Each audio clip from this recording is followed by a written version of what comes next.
আসন্ন রোজার আগেই জাতীয় সংসদ নির্বাচন আয়োজনের লক্ষ্যে ডিসেম্বরের মধ্যেই সব প্রস্তুতি সম্পন্ন করার নির্দেশ দিয়েছেন বাংলাদেশের প্রধান উপদেষ্টা ড মোহাম্মদ ইউনুস।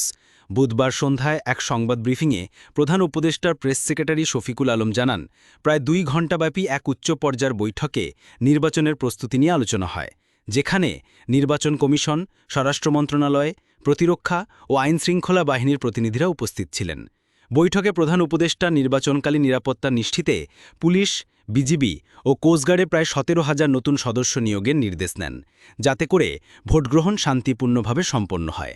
পাশাপাশি যারা প্রথমবারের মতো ভোট দেবে তাদের জন্য বিশেষ ব্যবস্থার নির্দেশও দেন তিনি, যার মধ্যে রয়েছে সহজ রেজিস্ট্রেশন প্রক্রিয়া, তথ্যপ্রযুক্তি ভিত্তিক সহায়তা ও ভোটার সচেতনতামূলক প্রচারণা।